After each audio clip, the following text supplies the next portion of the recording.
Hello everyone, स्वागत है आप सभी का हमारे यूट्यूब चैनल में। तो आज हम लोग बात करने वाले हैं एक खास मुद्दे पर।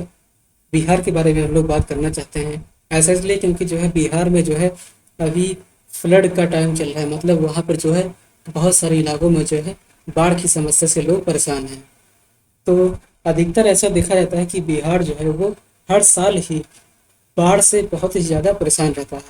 और बिहार में भी मोस्टली जो है वो नॉर्थ बिहार, मोस्टली कौन सा, नॉर्थ बिहार, उत्तरी बिहार जो है वो फ्लड से यानी बाढ़ से बहुत ज़्यादा परेशान इलाका है। तो ऐसा क्यों? देखिए, बिहार के अगर हम लोग मैप देखें तो बिहार का मैप जो है मैं बना देता हूँ। बिहार का मैप थोड़ा सा कम सही बने तो देख लीजिएगा।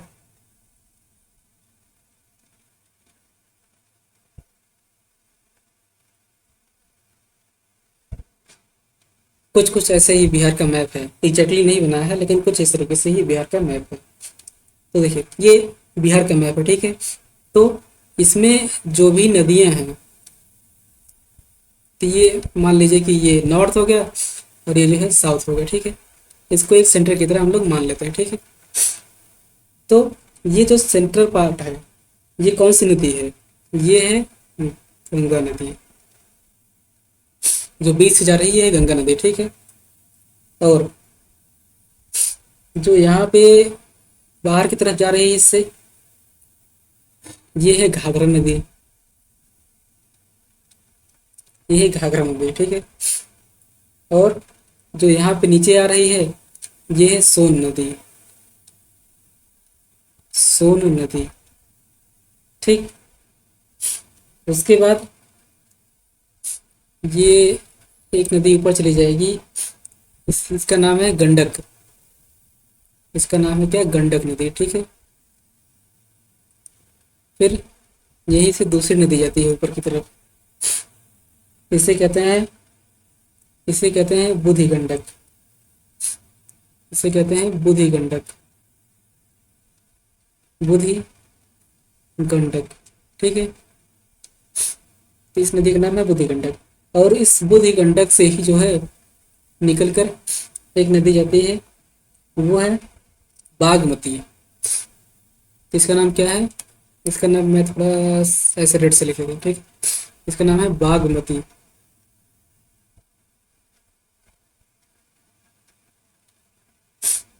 ठीक है। तो ये होगी बागमती नदी।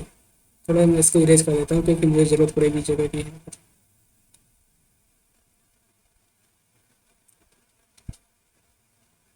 ओके। तो ये नदी कौन सी थी? ये नदी होगी बागमती, ठीक है। और यहाँ पे ब्लू में कर लेता हूँ। तो उसके बाद फिर यहाँ से जो नदी जाती है, ये नदी है कोसी नदी। कौन सी नदी है? ये नदी है कोसी नदी। और फिर लास्ट में एक नदी है, ये है महानंदा। महानंदा, ये है महानंदा नदी, ठीक है। तो ये है पूरा बिहार का मैप और इसका रिवर सिस्टम, ठीक है। तो ये कुछ इस तरीके से यहाँ पे नदी चली जाती है, गंगा नदी नीचे की तरफ, क्योंकि गंगा ही है, ठीक है। तो ये बिहार का मैप है और नीचे का जो क्षेत्र है, ये है झारखंड। ये है झारखंड, ठीक। और जो इधर का इलाका है, ये कौन सा है? ये है नेपाल। ये कौन सा इलाका है? ये है नेपाल, दूसरी कंट्री, ठीक है।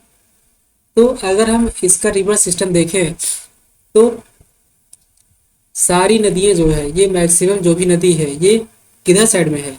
ये है नॉर्थ साइड में, उत्तर साइड में। तो सारी नदियां जो है उत्तर साइड में है। इसी वजह से जो है उत्तर में, मतलब उत्तर बिहार में जो है बाढ़ की समस्या देखी जाती है। और इतनी सारी नदियां यानी मैक्सिमम नदी जो है वो उत्तर में ही है, इसलिए बाढ़ की समस्या देखी जाती है।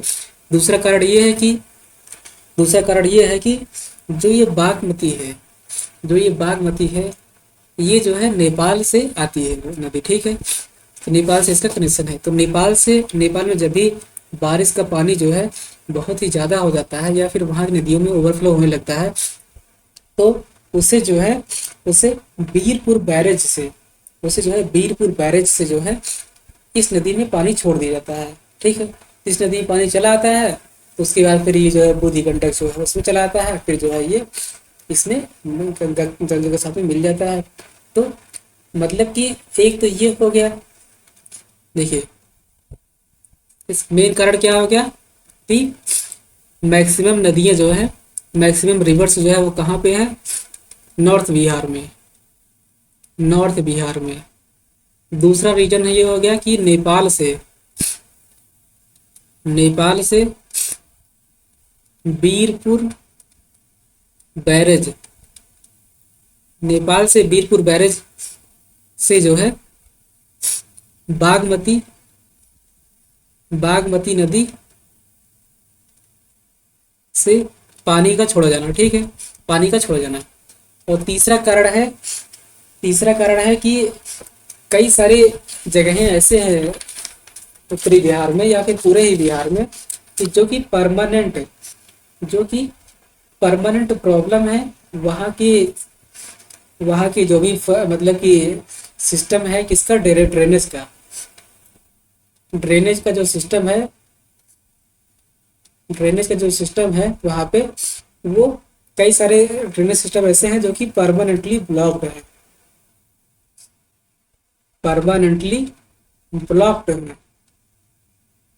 मतलब कि वो काम नहीं करते। ठीक है, ये हो गया तीसरा रीजन।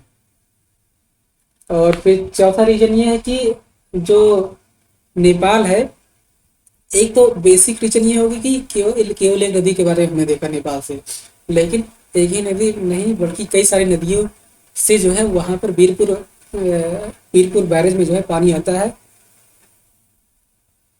जैसे हम पिछले स्लाइड में जाते हैं यहाँ पर, तो देखिए एक नदी हो गया बागमती नदी। ठीक है, तो इससे जो है पानी आता है, लेकिन अब कोई वैसी सीमा तो है नहीं कि जो है कि एक लाइन खींच दिया बाकी सीमा बन गई।